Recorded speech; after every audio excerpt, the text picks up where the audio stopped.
할렐루야. 아멘. 우리 좌우에 계신 분들하고 인사하겠습니다. 너무 잘 오셨습니다.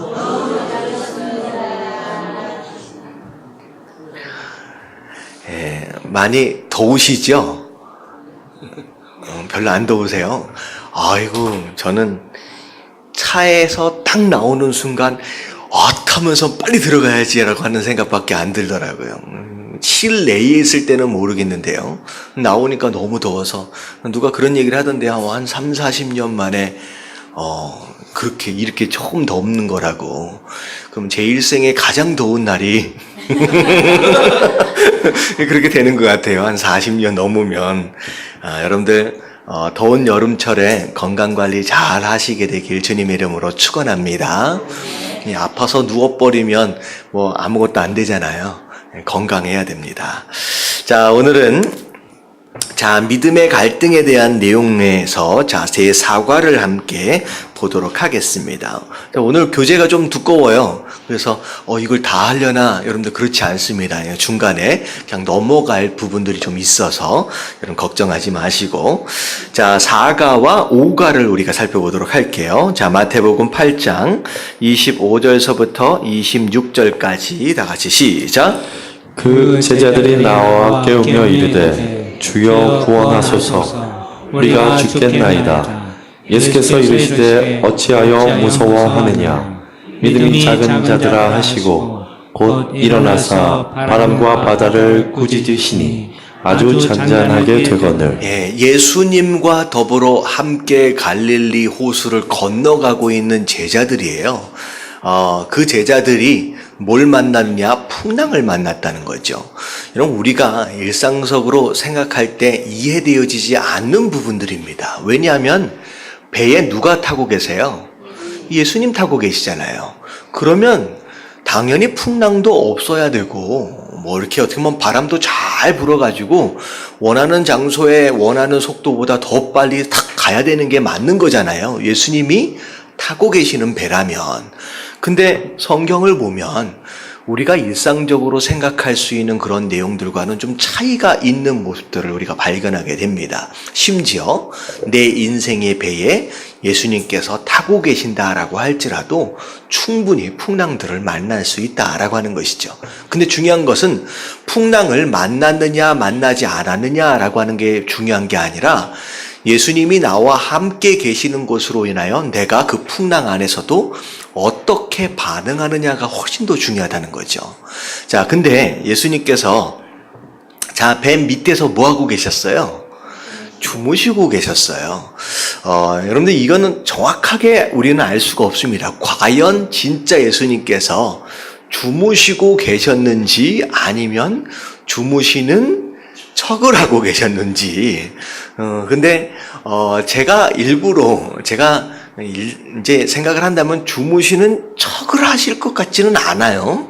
예수님께서 실제로 주무시고 계셨습니다. 왜? 예수님은 저녁에는 기도하러 가시고요. 낮에는 사역하시는 가운데 여러분 틈이 날 때마다 예수님은 피곤하실 수밖에 없는 어떻게 보면 공생애를 굉장히 쉽지 않게 열심히 달려가시는 모습들을 보게 됩니다. 그래서 사마리아에 들어가셨을 때도 제자들 보고는 먹을 거를 구해하라 라고 말씀하셨놓고서 본인은 어떻게 하셨어요? 우물 옆에서 쉬고 계셨어요. 그러니까 굉장히 고단한 그런 이제 사역의 여정들을 이제 감당하셨다라고 하는 것을 우리가 알 수 있어요. 뭐 어찌 됐든 뭐 나중에 올라가서 한번 물어보세요. 주무시는 척 하셨는지 아니면 실제 주무셨는지. 근데 제자들이 예수님이 함께하고 있음에도 불구하고 뭐 했다라고 얘기하고 있느냐? 두려워하고 있다는 거예요. 무서워하고 있다는 거죠. 예수님께 가가지고 우리가 죽게 되었나이다, 빨리 일어나 달라고 이제 간구를 하는 것이죠. 예수님이 딱 일어나셔서 하시는 말씀이 뭐냐면 어찌하여 무서워하느냐. 어떤 자들아? 믿음이 작은 자들아. 다시 말하면 너희가 믿음이 있다라고 한다면, 나에 대한 믿음이 있다라고 한다면 무서워할 필요가 없었다는 거죠. 그래서 우리가 지난주에 염려에 대한 반대말이 뭐라 그랬어요? 믿음이라 그랬어요. 이런 염려한다라고 하는 걸, 그러니까 죽을 것에 대해서 염려하는 것이 바로 두려움이에요. 어떻게 보면 이게 또 염려지요. 어떻게 하나. 결국은 믿음 없다라고 하는 것이 그런 위기적인 상황 안에서 두려움이나 무서움이나 염려로 나타났다라고 하는 것이죠. 그래서 내가 평소에 풍랑이 없었을 때 예수님, 제가 예수님을 믿습니다 라고 한들 풍랑이 있어지는 이런 상황에서 요렇게 반응하고 있다라고 한다면 믿음이 있는 거라는 거예요, 없는 거라는 거예요? 없는 거라는 겁니다. 그리고 여기에서 들통이 나버린 거죠. 그래서 우리가 평상시 때는 잘 몰라요. 우리가 아무런 문제가 없고 그냥 평안할 때는 내가 믿음이 있는지 없는지 심지어 누구도 몰라요. 나도 몰라요. 근데 하나님께서 우리 삶 가운데 어려운 환경들을 허락하시는 그런 순간들, 결국 그런 순간들을 통하여서 하나님께서는 테스트를 해주시는 거예요. 내가 진짜 가지고 있다라고 하는 이 믿음이 진짜 믿음이냐 아니냐라고 하는 것을 테스트하신다는 겁니다. 자, 그래서 오늘 주제가 이런 겁니다. 당신이 무슨 말을 하든지 당신의 행동은 하나님에 대한 당신의 믿음을 드러냅니다. 내가 믿음 있다 아무리 말로 여러 번 증명한다라고 할지라도 진짜 믿음이 있으면 무엇으로 드러난다? 우리의 행동으로 드러난다는 거예요. 그래서 제목 같이 한번 읽어볼게요. 시작. 당신의 행동이 당신의 믿음을 얘기한다. 예, 우리의 입이 이야기를 하는 게 아니라 우리의 행동이 우리의 믿음을 이야기해 준다는 거죠. 하나님이 어떤 사람에게 그분의 계획과 목적을 계시하실 때 그것은 항상 믿음의 갈등을 일으킬 것입니다. 하나님이 우리를 만나셔서 이것 좀 해보지 않을래? 저것 좀 해보지 않을래? 계시하시고 초청하신다는 거죠. 그럴 때마다 우리가 항상 경험하는 것은 믿음의 갈등. 내 생각을 선택할 것이냐? 아니면 하나님의 뜻을 선택할 것이냐? 선택과 결단의 갈등을 할 수밖에 없다라고 하는 것이죠. 그런 가운데 밑에 가로를 한번 채워보자는 거죠. 우리가 1번과 2번은 우리가 지지난주 이렇게 한번 살펴봤던 내용들이에요. 1번, 하나님과의 만남은 무엇을 요구한다? 무엇을 요구한다? 믿음을 요구합니다. 하나님과의 만남은 우리의 믿음을 요구합니다. 그리고 2주 전에 하나님과의 만남은 무엇이다 라고 했을 때, 기억나실 거예요. 하나님 크기의 것이다 라고 얘기했었어요. 그러니까 하나님께서 우리를 찾아오셔서 계시해 주실 때 우리가 감당할 만한 사이즈의 일이 아니다. 하나님 사이즈의 일을 가지고 오신다는 거죠. 그렇기 때문에 우리는 항상 믿음의 갈등을 할 수밖에 없다는 거예요. 내가 아무런 도우심이 없이 내 마음대로 내 힘으로 내 실력으로 해결할 수 있는 일들을 가지고 오신다라고 한다면 갈등할 필요가 없겠죠. 내가 도저히 감당할 수 없는 일들을 꼭 하나님께서 가지고 오신다는 거죠. 세 번째 같이 한번 읽어볼게요. 시작. 하나님의 계시에 대한 당신의 반응이 하나님에 대한 당신의 믿음을 드러낸다. 이게 오늘 말씀의 주제고요. 4번 시작. 진정한 믿음은 행동을 요구한다. 진정한 믿음은 행동을 요구한다. 오늘 이따가 살펴볼 내용입니다. 그래서 당신이 무슨 말을 하든지 상관이 없이 당신의 행동은 하나님에 대한 당신의 믿음을 드러낸다는 거죠. 그러니까 말이 더 중요해요? 행동이 더 중요해요? 행동이 더 중요하다라는 겁니다. 하나님이 그분의 목적을 당신에게 드러내실 때, 사명이에요. 초청입니다. 당신은 갈등, 즉 결단의 시간에 부딪히게 됩니다. 내 뜻을 선택할 것이냐, 하나님의 뜻을 선택할 것이냐. 하나님과 세상 모든 사람들은 당신의 반응을 보고, 누가 보고 있대요? 그 일을 맡기시기 위해서 찾아오신 하나님이 보고 계시고, 그리고 그것을 누가 보고 있느냐? 내가 아닌 다른 사람들이, 세상 사람들이 보고 있다는 거죠. 그런 상황 가운데 당신이 진정 하나님에 대해서 무엇을 믿고 있는지 알게 될 것이다. 다시 말하면 하나님께서 찾아오셨어요. 네가 이 일을 할 수 있겠느냐? 이것을 하여 주지 않겠느냐라고 찾아왔을 때 갈등하게 돼요. 어떤 뜻이냐? 그랬을 때 내가 어떤 것을 선택하느냐라고 하는 것으로 말미암아 내가 지금까지 뭘 진짜로 믿었느냐라고 하는 것을 그 선택을 통하여서 알게 된다는 거죠. 자, 간단하게 정리하면, 자, 내 뜻과 하나님의 뜻이 달라요, 지금. 그래서 갈등하고 있어요. 자, 그럼에도 내 생각과 내 뜻을 선택해버렸다. 그러면 지금까지 나는 뭘 믿은 거예요? 자, 뭘 믿었다라고 구체적으로 알 수는 없겠지만, 일단 하나님이에요, 하나님이 아니에요? 하나님이 아니었다라고 하는 것을 그 결단을 통하여 누구도 알 수 있게 된다는 거죠. 하지만 굉장히 쉽지 않은 어려운 결단임에도 불구하고 하나님의 뜻을 선택하는 순간 하나님과 다른 사람들이 뭘 알게 되느냐? 아, 이 사람이 지금까지 뭘 믿었다는 거예요? 하나님을 진짜 믿은 것이 맞구나라고 하는 것을 확인하게 된다라고 하는 것이죠. 자, 그래서 그 다음 장 넘어갈게요. 자, 다윗의 믿음에 대해서 우리가 좀 살펴보자는 거죠. 자, 이 사무엘상 16장에 나오는 내용은 다윗이 골리앗을 만나게 되는 장면입니다.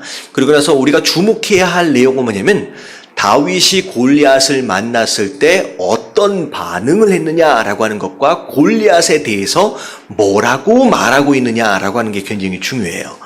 자, 사무엘상 16장 12절서부터 13절에서 하나님은 다윗을 택하셨어요. 사무엘로 하여금 이스라엘을 인도할 다음 왕으로 기름을 붓게 하셨습니다. 자, 사무엘상 17장에서 하나님은 다윗을 그분의 역사 가운데로 끌어들이십니다. 자, 어디로 보내시는 거예요? 전쟁터로. 근데 사실은 다윗은 전쟁을 하러 간 자리가 아니죠. 자, 사울이 왕이었을 당시에 이스라엘은 블레셋과 전쟁 중에 있었어요. 아직 어린 소년이었던 다윗은 누구의 심부름? 아버지의 심부름으로 전쟁터에 나가서 형들을 찾아갔어요. 다시 말하면 다윗이 내가 전쟁을 하러 나가야 되겠다라고 하는 가운데 골리앗을 만난 게 아니라 전혀 생각하지도 못했던 그냥 심부름 간 거예요. 거기에서 골리앗을 만난 거예요. 이러면 이런 게 하나님의 역사하심이에요. 그러니까 충분히 우리가 예측되어지는 상황, 이제 내가 준비되어졌습니다. 하나님 어떤 일이든 맡겨주십시오 라고 하는 상황에 하나님 말씀하시는 게 아니라 생각하지도 못했어요. 뭘 준비한다고 생각해 본 적도 없는 상황 가운데 느닷없이 찾아오신다라고 하는 것이죠. 자, 이게 하나님의 역사다라는 거예요. 자, 그래서 다윗이 그곳에 다다랐을 때 골리앗, 키가 얼마예요? 270cm래요. 오늘날도 이렇게 큰 사람이 있기가 쉽지가 않습니다. 근데 이스라엘에서 한 사람을 보내어 자신과 싸우자라고 도전을 해 온다는 거죠. 만약에 진 나라가 있다라고 한다면, 그 이긴 나라에 뭐가 되겠다? 종이 되겠다. 자, 다 같이 한번 읽어볼게요. 이스라엘 군대는 시작. 이스라엘 군대는 겁에 질려 있었어요. 다윗은 기가 막혀서 이렇게 물었습니다. 이 할례받지 않은 블레셋 사람이 누구이기에 살아계시는 하나님의 군대를 모욕하겠느냐. 자, 다윗이 골리앗이 이스라엘 백성들을 향하여 막 저주하는 이런 소리를 듣고 나서 어떻게 보면 의로운 분노가 올라옵니다. 누가 이 하나님의 군대를 이렇게 모독할 수 있겠느냐. 자, 그러고 나서 밑에 문장을 보면 다윗은 믿음의 갈등에 부딪혔고 하나님이 이 사명을 위해 자신을 준비시켜 전쟁터로 보내셨음을 깨달았어요 라고 나와 있어요. 근데 여러분이 이 성경 안에 이 부분을 가서 읽어보면 여러분 다윗이 갈등한 흔적이 있어요, 없어요? 사실은 거의 보이지 않습니다. 그냥 즉각적으로 분노했고 즉각적으로 결단했어요. 여러분 이게 다윗의 뭐라 그럴까요? 이게 실력이고 이게 믿음인 거예요. 그러니까 이런 거죠. 내 생각과 하나님의 생각이 다르다. 내가 감당할 수 있는 수준의 일과 하나님께서 맡겨주신 그 수준의 일이 큰 차이를 보였다라고 했을 때 여러분 갈등하는 시간이 길어지면 길어질수록 사실 그 시간과도 관계가 있는 거죠. 길어지면 길어질수록 내 믿음은 어떻다는 거예요. 길어진 것만큼 적다라고 하는 것입니다. 다윗은 거의 갈등하지 않아요. 내가 해야 할 일이다라고 바로 결단하는 가운데 바로 즉시 행동으로 옮겼다라고 하는 것은 뭐냐면 이 다윗은 갈등의 순간마저도 최소화시킬 수 있을 정도로 평소의 믿음을 준비한 자였다라고 하는 거죠. 그래서 이런 거예요. 갈등의 시간이 너무 길어지면요, 여러분 그것 자체도 뭐냐? 믿음 없음이라는 거죠. 잠깐 고민할 수 있어요. 이거 내가 못하는데? 그렇지만 하나님 맡겨주신다라고 한다면 그러면 해봐야지. 여러분들 이 정도 시간을 투자를 할 수 있다라고 한다면 금방금방 결단할 수 있어야 된다는 거죠. 그럼 믿음 없음이 바로 이런 갈등의 시간이 길어지는 것을 통해서도 나타날 수 있습니다. 근데 다윗은 별로 이렇게 갈등한 것 같지는 않아요. 자, 그런 가운데 다윗이 거인과 싸우겠다고 선언하고 선언했으며 그의 믿음을 이렇게 표현했습니다. 자, 밑에 읽어볼게요. 여호와께서 시작. 여호와께서 나를 사자의 발톱과 곰의 발톱에서 건져내셨은즉 나를 이 블레셋 사람의 손에서도 건져내시리이다. 여러분, 다윗의 믿음은 그냥 어떤 학습이나 글 공부를 통하여서 얻어진 믿음이 아니라는 거예요. 여러분, 그 경험으로 인한 믿음입니다. 평소에 어떤 일들을 경험했느냐? 사자의 발톱과 곰의 발톱으로부터 이미 하나님께서 스스로를, 이 다윗을 구원하신 경험들이 있다는 거죠. 수없이 그런 경험들로 인하여서 저 거인쯤이야, 하나님께서 그 소나기에서 나 또한 건져주시는 것은 아무것도 아니다라고 하는 건 어떻게 보면 경험으로 인하여 믿음이 생겨난 겁니다. 그러니까 갑자기 생겨난 게 아니죠. 그래서 다윗은 전쟁에서 흔히 쓰는 무기를 들고 가지 않습니다. 뭘 들고 가요? 물매와 미끈한 돌 5개를 들고 갑니다. 익숙한 거예요. 익숙한 무기를 가지고. 그러니까 다윗의 믿음은 새로운 믿음이기보다는 여태껏 경험해왔던 익숙한 하나님의 모습이고, 그리고 골리앗을 쓰러뜨렸던 무기 또한 갑자기 사용하는 그 무기가 아니라 지금까지 익숙하게 써왔던 그 무기를 가지고 골리앗을 쓰러뜨리게 됩니다. 그럼 이거는 굉장히 좀 중요한 의미가 있어요. 꼭 우리는 하나님께서 우리를 부르시면 그 일을 위해서 무엇인가 새로운 것들을 준비해야 할 것처럼 굉장히 생각하잖아요. 근데 대부분 하나님께서는 우리를 사용하실 때 우리에게 이미 익숙해져 있는 그 무엇인가로 인하여 하나님께서 사용하신다는 거죠. 그래서 모세를 사용할 때도 마찬가지예요. 모세가 평생 사역하는 가운데 가장 유용하게 썼던 무기가 뭐였는지 혹시 아세요? 지팡이에요. 여러분, 그 영화 같은데 무슨 SF나 특별한 영화 같은 데를 보면 꼭 무슨 특별한 하늘에서 내려온 무슨 사명을 감당하려고 그러면 꼭 어디 골짜기까지 가가지고 흰검 이런 거 구해가지고 오라 그러잖아요. 마치 그걸 구해가지고 오면 그게 능력이 되고. 근데 하나님은 네가 이 일을 감당하기 위해서 어디 가서 새로운 거 구해가지고 오라는 게 아니라 네가 여태껏 40년 동안 양치면서 사용했던, 어떻게 보면 땀 냄새 나고 무슨 똥 냄새 나요? 양똥 냄새 나는 그냥 그거 들고 사용하라는 거예요. 그게 우리의 무기가 되는 겁니다. 그래서 제가 나중에 기회가 되면 우리 은사 세미나를 또 할 거예요. 여러분, 은사 세미나를 할 때 보면 하나님은 전혀 새로운 것을 가지고 우리에게 그 일을 감당하라고 얘기하시는 게 아니라 우리가 지금까지 익숙하게 사용해왔던 우리의 재능과 은사들이 있어요. 우리가 어떻게 보면 잘 모르는 것일 수도 있지만 사실 우리 안에 담아주신 이미 이런 것들을 사용하신다는 거죠. 그래서 다윗도 바로 그런 종류의 무기들로 하나님이 이 일들을 감당하게 됩니다. 그러면서 골리앗에게 뭐라고 얘기하는지 한번 보면, 너는 한번 읽어볼게요. 시작. 너는 칼과 창과 단창으로 내게 나아오거니와 나는 만군의 여호와의 이름 곧 내가 모욕하는 이스라엘 군대의 하나님의 이름으로 내게 나아가노라. 오늘 여호와께서 너를 내 손에 넘기시리니 온 땅으로 이스라엘의 하나님이 계신 줄 알게 하겠고 또 여호와의 구원하심이 칼과 창에 있지 아니함을 이 우리에게 알게 하리라. 전쟁은 여호와께 속한 것인즉 그가 너희를 우리 손에 넘기시리라. 여러분들, 이 다윗의 고백 안에는 우리가 여러 가지 묵상해야 할 내용들이 많이 있습니다. 제가 몇 번 설명을 드렸던 것 같아요. 다윗의 다윗 되어짐과 골리앗의 골리앗 되어짐은 등치의 차이에 있지 않아요. 등치의 차이 있지 않아요. 다윗의 다윗 되어짐은 무엇이냐? 무엇을 의지하고 있느냐에 따라서 달라지는 거예요. 다윗은 지금 뭘 의지하고 있어요? 하나님의 이름이잖아요. 골리앗은 뭘 의지하고 있어요? 그가 가지고 있는 등치와 그가 가지고 있는 힘과 칼과 창과 단창을 의지하고 있다라는 거죠.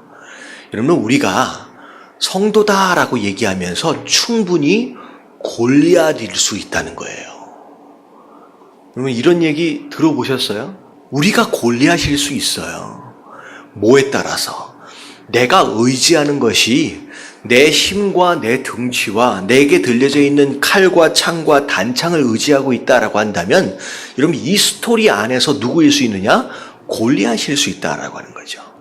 단순히 내가 그냥 예수님을 믿으니까, 단순히 내가 등치가 좀 작으니까, 여러분, 그래서 다윗 되어짐이 아니다라고 하는 것이죠. 그래서 가장 중요한 것은 내가 지금 뭘 의지하느냐라고 하는 게 가장 중요합니다. 자, 그리고 다윗이 이렇게 외치는 가운데 반드시 너를 내 손에 넘겨주실 것이다 라고 하는 믿음을 선포하고 있고요. 근데 그렇게 하셔야 하는 이유에 대해서 뭐라고 얘기하고 있느냐? 내가 이 전투에서 살아남아야 하기 때문에가 아니에요. 내가 이 전투에서 이 싸움에서 이겨서 사울왕한테 받아야 할 보상금이 있어서가 아니라는 거죠. 다윗은 딱 하나뿐이에요. 네가 무시한 그 하나님이 어떤 하나님인지 이 싸움을 통하여 뭐 하고 싶다는 거예요? 증명하고 싶다는 거예요. 여러분, 이게 다윗이 기도할 때에 어떻게 보면 우리와 다른 모습일 수 있다는 거죠. 어떻게 많은 사람들이 내가 이 땅을 살아면서 먹고 살 것에 대해서 염려하고 근심하면서 또 그렇게 간구하며 살잖아요. 근데 다윗, 어떻게 보면 다윗뿐만 아니라 성경 안에 등장하고 있는 거의 대부분의 사람들은요, 어떤 위기 가운데서 그 위기를 극복하기 위한 진짜 목적은 그 자의 생명이 아니었어요. 자기 자신의 생명이 아니라, 자기 자신의 체면이 아니라 누구예요? 하나님의 이름이에요. 하나님, 이것으로 인하여서 하나님이 진짜 하나님이다라는 걸, 하나님이 진짜 살아계신다라고 하는 것을 하나님 증명할 수 있게끔 해주세요. 그래서 사람들이 여호와 하나님이 진짜 하나님이구나 라고 하는 것을 알도록 해주세요. 여러분, 그게 하나님이 가지고 계시는 목적이에요. 그러니까 그 기도에 다 응답을 받는 거예요.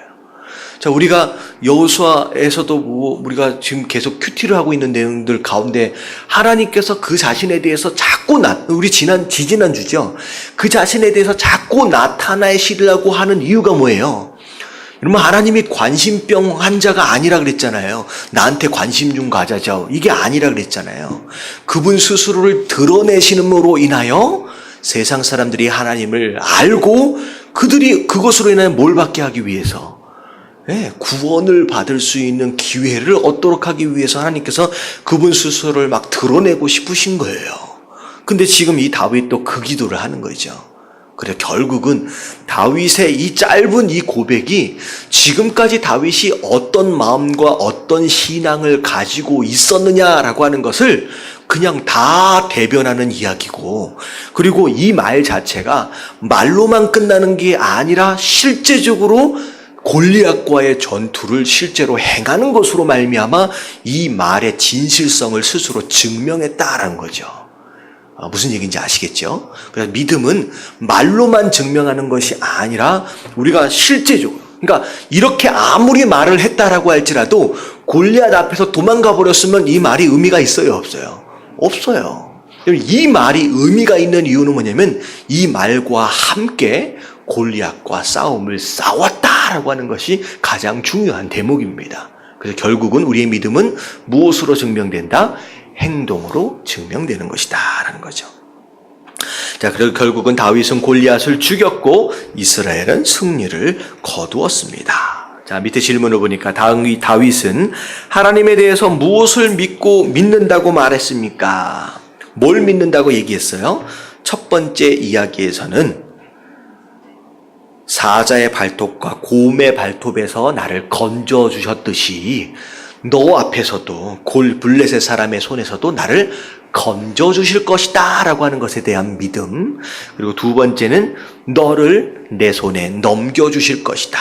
바로 이 싸움을 승리로 이끌어 가실 것이다 라고 하는 것에 대한 믿음. 바로 그 두 가지 믿음을 이 고백을 통하여 이야기를 했습니다.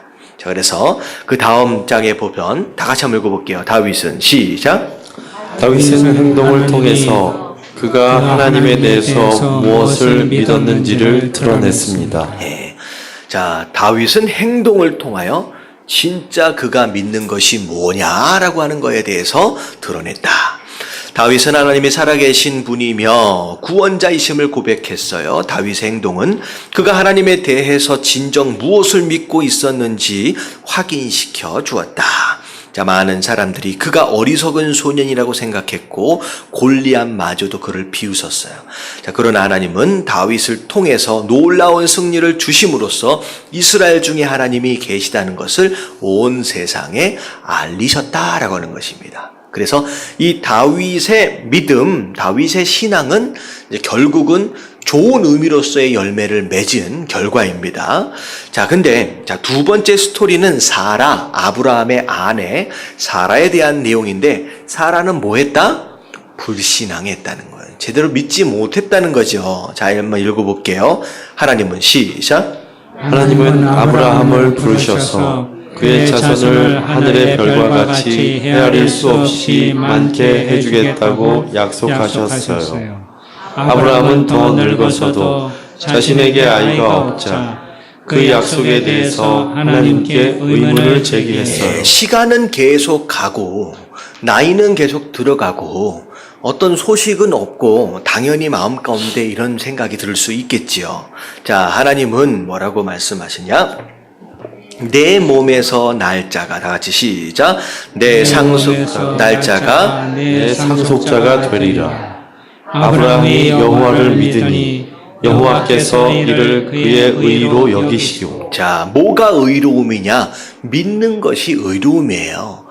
아브라함은 계속 하나님께서 확인시켜 주시는 가운데 그 믿음을 계속 가지고 있는데, 자, 문제는 누구예요? 자, 아브라함의 아내가 문제입니다. 우리가 교회를 다니다 보면 이 자리에도 여성분들이 더 많은가?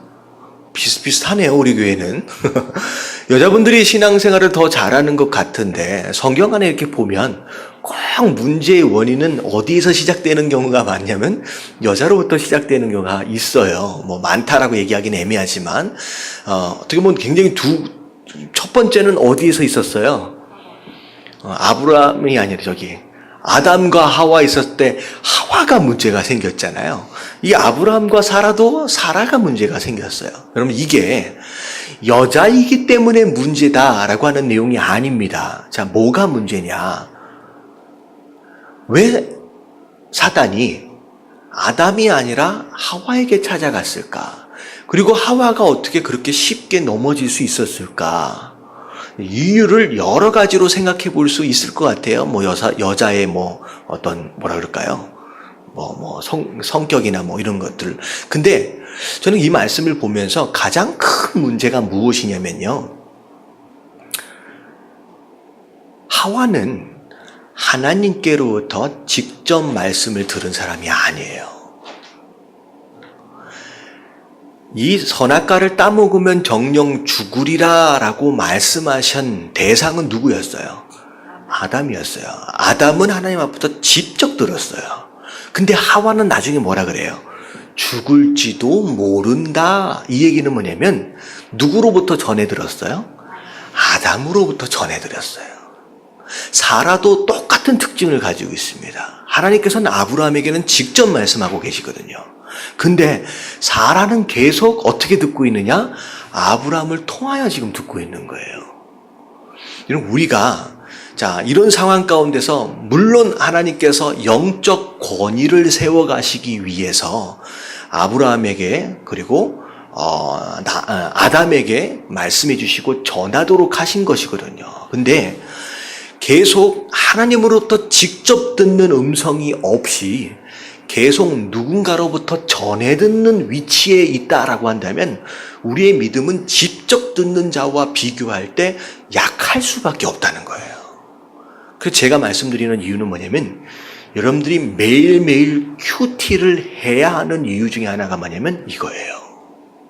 왜냐하면 계속 목사가 들은 그 하나님의 음성을 전에만 듣는 것에 익숙해 있으면요. 그러면 직접 그 말씀을 받고 그 말씀에 대하여 소화하고 있는 그 목사보다 여러분들 더 믿음은 약해질 수밖에 없어요. 여러분 반드시 매일매일 말씀을 직접 보고 그 말씀을 통하여 직접 주시는 그 말씀을 들을 수 있는 실력이 되어져야 그래야 마치 아담처럼 아브라함처럼 그런 경우에 쓰러지지 않는 단단한 믿음이 될 수 있다라고 하는 것이죠. 여러분들 뭐 새벽 예배 나온다고 해가지고 나는 큐티했다라고 생각하지 마십시오. 그것 또한 누가 받은 말씀을 들은 거예요. 목사가 받은 말씀을 들은 거예요. 그래서 매일매일 정말 생짜로 목사가 전해 들은 내용이 아니라 그래서 생명의 삶을 여러분들 볼 때 절대 뒤에 있는 것을 먼저 읽지 마십시오. 왜냐면 앞에 본문을 읽고 뒤에를 그냥 훅 넘겨가지고 읽어버리면 또 뭐한 상황이 되냐면 이 생명의 삶을 쓴 그 사람이 들은 하나님의 말씀을 또 전해 듣는 거예요.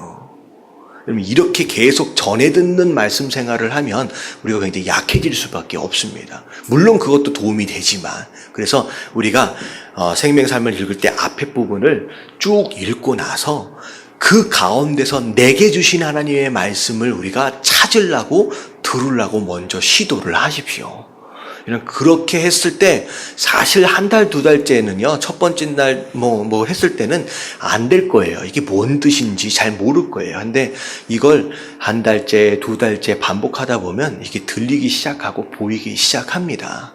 그래서 제가 이 말씀을 드리는 이유는 뭐냐면 사라가 넘어진 이유는 여자이기 때문이 아니라 계속 전해 듣는 말씀에 있어서 그것에 익숙해지다 보니까 어쩔 수 없이 믿음은 아브라함보다 약해질 수밖에 없다라고 하는 것이죠. 자, 무슨 얘기인지 아시겠죠? 네, 그래서 자 결국은 사라가 문제가 생깁니다. 자 70세가 넘어가고 있어요. 자 근데 자, 대를 이어가야 되는데 자기는 소망이 없다라고 하는 것이죠. 자, 그래서 자기의 몸종 하갈을 아브라함과 함께 동침하도록 합니다. 자, 이게 뭐 오늘날 뭐 지금의 상식으로는 이해할 수 없지만 그 당시에는 뭐 그 여종이다라고 하는 것은 자기와 한 몸이기 때문에 뭐 그렇게도 충분히 했을 수 있는 그런 문화적인 상황이죠. 근데 이 하갈은 또 어디에서 얻은 종이에요? 여러분 이 하갈이라고 하는 여자 종 또한 애굽에 내려가서 얻어진 또 종이에요. 그러니까 이 하갈 그리고 그 하갈로 인하여 태어나게 된 나중에 이스마엘 여러분 이 이스마엘까지 결국은 아브라함의 불신앙 그리고 사라의 불신앙으로 인하여 태어난 게 바로 하갈과 이스마엘이에요. 자, 물론 하나님께서 뭐 하갈도 뭐 이스라엘도 뭐 다 살려주시고 다 뭐 좋게 다 풀어 가시긴 하지만 결국은 이 하갈과 이스마엘 때문에 이 아브라함과 사라는 굉장히 큰 고통을 당하게 됩니다. 자 밑에 그냥 넘어가서 한번 볼게요. 자 사라의 행동이 다 같이 한번 볼게요. 읽어볼게요. 시작. 사라의 행동이 하나님에 대한 진정한 믿음을 보였나요? 그녀는 하나님이 77세 된 자신에게 아이를 주실 수 있다는 것을 믿지 못했어요. 하나님에 대한 그녀의 믿음은 그녀 자신의 인간적인 판단 때문에 제한되었어요. 저희가 생각해 보니까 이성적으로 또 계산해 보니까 자기 스스로 소망이 없다고 생각하는 거죠. 자기를 통하여서도 충분히 하나님은 무엇이든지 할 수 있다라고 하는 것에 대한 믿음이 없다라고 하는 거예요. 자, 그래서 이 불신앙의 행위는 값비싼 대가를 치르게 됩니다. 자, 이스마엘은 나중에 어떻게 돼요? 아브라함과 사라의 노년에 많은 고통을 갖다 주게 됩니다. 이스마엘의 탄생으로 말미암아 어떻게 보면 이스마엘이 태어나기도 전에 이 하갈은 자기 여주인을 어떻게 하기 시작했어요? 모독하고 막 함부로 대하기 시작했죠. 그래서 자기가 집어넣었던 그 하갈 때문에 굉장히 마음을 상하게 되는 것서부터 시작해서 이스마엘이 태어나자마자 나중에 어떻게 돼요? 진짜 하나님께서 약속으로 주신 이삭이 태어나고 나서 이 이삭을 끊임없이 괴롭히게 돼요. 결국은 이제 쫓겨나는 상황이 벌어지게 됩니다. 근데 쫓겨나서 끝냈느냐? 그렇지 않죠.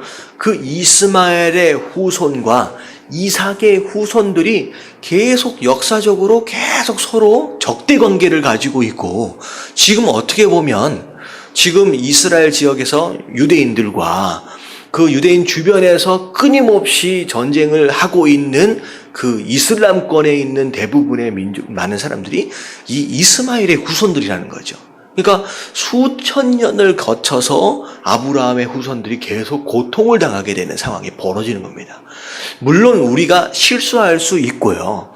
우리가 잘못 저지를 수 있어요. 하나님께서는 그 실수마저도 덮어주시고 또 그 가운데 또 선을 이루어 가시기도 하지만 그 불신앙으로 인하여서 있어지게 된 그 실수에 대한 대가는 어느 순간 반드시 또 경험하게 된다는 거죠.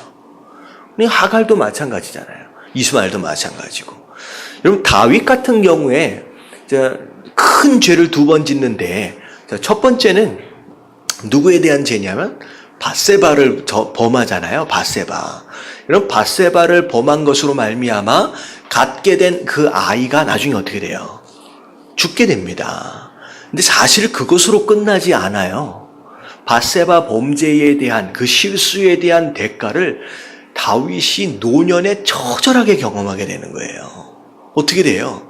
자기네들 자식들끼리 그런 성적인 문제로 말미암아 굉장히 힘든 일을 당하게 되고, 자식들끼리 서로 칼부림이 있어져서 큰아들은 죽어버리게 되고요. 그 다음에 압살롬은 어떻게 돼요? 죽이고 나서 타국으로 도망가 있다가 나중에 돌아와가지고 자기가 왕 되겠다고 해가지고 아버지 막 몰아내고, 그리고 심지어 어떻게 돼요? 아버지는 신발도 제대로 신지 못하고 궁궐 바깥으로 막 도망치는데 뭘 남겨놓고 가요? 자기 후궁들을 남겨놓고 갔는데 벌건 대낮에 지붕 위에다가, 궁궐 위에다가 천막 쳐놓고선 그 아버지 후궁들을 다 사람들 보는 앞에서 다 범합니다. 그러니까 결국은 노년 될 때까지 그 밧세바 사건에 대한 그 대가를 다윗이 처절하게 경험을 하게 돼요. 그래서 내가 믿으니까, 내가 성도니까, 내가 좀 실수해도 괜찮겠지. 물론 하나님 용서하세요. 하나님 덮어주시고 또 위로하십니다. 근데 그것에 대하여 대가를 처절하게 경험하는 순간이 우리 인생 가운데 반드시 있다는 거예요. 그래서 죄에 대해서 우리가 두려워해야 할 이유는 뭐냐면, 하나님 봐주시겠지, 하나님 용서해 주시겠지. 그렇지 않아요. 용서해 주십니다. 또 봐주십니다. 하지만 그것의 대가는 반드시 어느 순간 경험할 수 있다라고 하는 것이죠. 무서운 거예요. 그래서 자, 밑에 한번 읽어볼게요. 진한 글씨, 불신앙의 시작.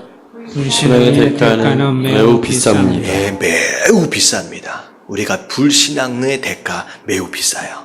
자, 그리고 나서 이 밑에 있는 내용들은 1, 2, 3, 4에 가지고 실질적인 상황들에 대해서 예를 들어드리고 있는데, 좀 제가 읽어보니까 좀 어색해요. 적용하기가 좀 어색해. 이 부분은 잘 못한 것 같아요. 그래서 쭉 넘어가서 어디로 오시면 되냐면 206페이지 중간에 행동이 말해줍니다. 자, 거기를 가서 읽어볼게요. 행동이 말해줍니다. 206페이지입니다. 자, 행동이 말해줍니다. 자, 밑에 하나님이 시작. 하나님이 당신을 그분의 일에 동참하도록 초청하시면 당신은 믿음의 갈등에 빠집니다. 이때 당신이 무엇을 하느냐가 당신이 무엇을 믿고 있는지를 말해줍니다. 당신의 행동이 당신의 말보다 더 크게 외칩니다. 네, 마지막 문장이 중요하죠. 당신의 행동이 당신의 말보다 더 크게 외치고 있다. 자, 그래서 밑에 나오는 내용들은 마태복음에 나오는 예수님의 사역에 대한 내용인데요. 자, 첫 번째 이제 마태복음 8장 5절부터 13절까지는 백부장의 이야기입니다. 이런 백부장은 이스라엘 사람이 아니었을 것으로 생각이 되어집니다. 로마의 군인이에요. 오늘날로 얘기하면 약 중대장 정도에 해당되는 계급인데, 식민지의 중대장으로 와 있다라고 하는 것은 우리가 지금 생각하고 있는 그런 중대장, 대위 정도 될 것이다라고 하는 것보다는 더 높은 계급일 것이다라는 생각이 들어집니다. 자, 근데 예수님에 대한 소식을 듣고 자기 종이 아픈 것 때문에 예수님을 찾아와요.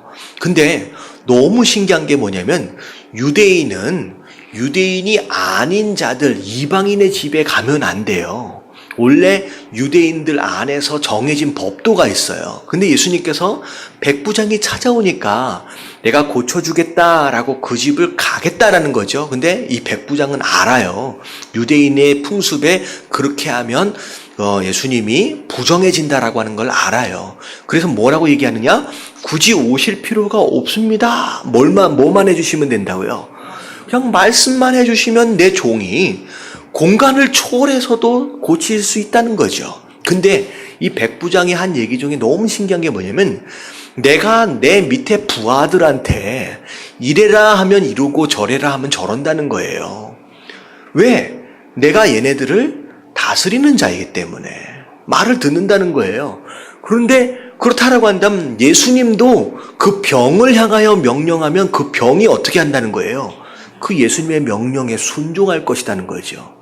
어떻게 보면 이방인이었음에도 불구하고 예수님의 말씀과 예수님의 권위가 어디에 있다라고 하는 것을 이미 다 꿰고 있는 사람이에요. 결국은 예수님이 가보시지도 않고 말씀으로 실제로 고치시는 장면이 바로 이 장면이에요. 결국은 백부장이 예수님에 대해서 어떤 것을 가지고 있었다? 그냥 믿음을 가지고 있는 거죠. 예수님이 누구다라고, 심지어 병까지도 그 예수님의 말씀에 순종할 수밖에 없는 하나님이다라고 하는 것에 대한 믿음이 있었기 때문에 결국 그 믿음으로 말미암아 예수님을 찾아간 것이고, 그 믿음으로 말미암아 자기 남종을 고친 것이다라고 하는 거죠.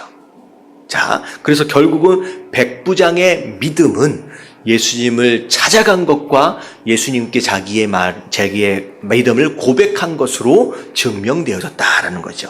자, 마태복음 8장 23절부터 27절까지는 자, 풍랑 속에 제자들이 믿음이 적음을 나타내는 어떤 일을 했습니까? 믿음이 적어서 그들은 뭐 했어요? 그 풍랑 가운데 두려워했어요. 염려했어요. 그러니까 믿음이 있다, 없다라고 하는 것에 대한 증거가 뭐냐면 염려하거나 두려워하는 것이 믿음이 없음이라는 거예요. 그들의 행동이에요. 자, 그 다음, 이은 9장 23절부터 27절까지는 혈류병을 앓는 여자입니다. 계속 하혈을 하는 거예요. 굉장히 고통 가운데 있었겠죠. 자, 근데 이 여자가, 예수님이 지나가고 계시는데 뭘 만졌어요? 겉옷을 만집니다. 자, 겉옷을 만지기만 해도 예수님이 나한테 관심을 가져주지 않아도 된다는 거예요. 말씀해 주시지 않아도 된다는 거예요. 그냥 그분의 옷자락 한 번 만진 것으로 말미암아서라도 내 병은 나을 수 있다라고 하는 믿음. 그래서 그 옷을 붙잡은 거예요. 결국은 그 혈류병 앓는 그 여자의 믿음은 겉옷을 붙잡는 그 행동으로 나타난 것이다라는 것이죠. 당신은, 그 다음 장에 당신은 여인이 예수님의 병 고치는 힘에 대해 무엇을 믿었다고 생각하나요? 옷자락 하나만 잡아도, 겉옷 하나만 잡아도 충분히 나을 수 있다라고 하는 예수님의 능력, 그것에 대한 신뢰예요. 자, 마태복음 9장 27절부터 31절에 보면 두 소경이 나옵니다. 자, 두 소경이 예수님이 지나가는 소리를 들었어요. 자, 그래서 예수님한테 뭐라고 부르느냐? 다윗의 자손이요. 여러분, 이 다윗의 자손이라고 하는 표현은 그냥 다윗의 자손 이 얘기가 아니라 누구란 얘기냐? 메시아, 구원자. 구약에서 약속하신 바로 그분을 얘기하는 거죠. 다윗의 자손이요 하면서 우리를 불쌍히 여겨주시옵소서라고 외쳤어요. 근데 사람들이 어떻게 해요? 시끄럽다라고 입 다물라고 얘기하는 거죠. 여러분들 이 어떻게 보면 소경들은 먹고 살 길이 없어요. 뭐 하면서 살아요? 그럼 구걸하며 살아요. 지나가는 사람이 던져주는 음식과 돈으로 간신히 연명하며 사는 어떻게 보면 그냥 거지예요. 근데 주변에 있는 사람들이 시끄럽다, 조용하라 라고 했을 때 그 이야기를 하고 있는 주변 사람들은 어찌 보면 조금 전까지만 해도 이 소경에 뭐였느냐? 고객입니다. 잘못 보이면 나중에 국물도 없어요. 잘 보여야 돼요. 근데 이 소경이 그들의 이야기를 안 듣고 끝까지 외쳐서 결국 예수님을 만나요. 이 얘기는 뭐냐면 내가 이 자리에 더 이상 있지 않겠다라고 하는 결단이에요. 이 자리를 다시 돌아올 수밖에 없는 자리다라고 한다면 그들에게 잘 보여야 되잖아요. 근데 그들에게 더 이상 잘 보일 필요가 없다. 누구만 만나면? 예수님만 만나면. 왜? 예수님은 나를 고쳐주실 수 있는 분이기 때문에, 그 믿음 때문에 그런 행동들이 나왔다라고 하는 것이죠. 결국은 믿음이 있다라고 하는 것은 바로 이 네 가지 사건을 통하여 보는 것처럼 어떻게 말하고 어떻게 행동하고 있느냐라고 하는 것들로 그들의 믿음이 우리가 볼 수 있어진다라고 하는 것이죠. 자, 그래서 복습입니다. 자, 1번 다 같이 시작. 하나님과의 만남은 믿음을 요구한다. 2번 하나님과의 만남은 하나님의 크기다. 3번 하나님의 계시에 대한 당신의 반응은 하나님에 대한 당신의 믿음을 드러낸다. 내가 하나님의 계시에 대해서 어떻게 반응하고 있느냐라고 하는 그것이 진짜 나의 믿음을 드러내는 것이다 하는 거죠. 자, 마지막 4번 진정한 믿음은 행동을 요구한다.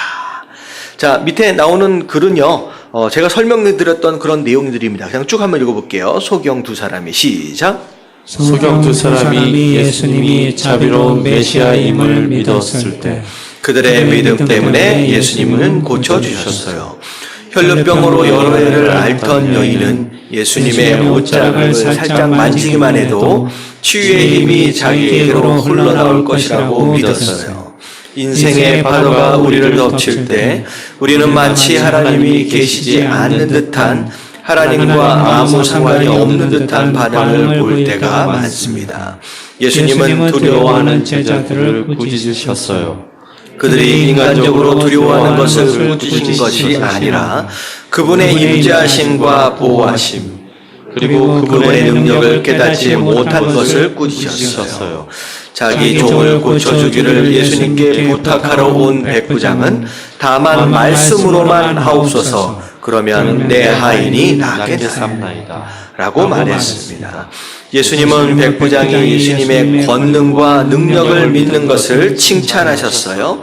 위에 나오는 한 사람이 취한 행동은 예수님에 대한 그들의 믿음이 어떠했는지를 보여주는 것이었다라는 거죠. 그래서 자, 여기까지 말씀을 좀 정리하면 내가 말하는 것과는 상관이 없이 나의 행동이 하나님에 대한 나의 믿음의 상태를 드러낸다라는 거죠. 말하는 것보다 뭐가 더 중요하다? 행동이 더 중요합니다. 하나님에 대하여 무엇을 믿느냐가 나의 행동과 내가 어떻게 사느냐를 결정지을 것이다. 자, 여기까지 하고요.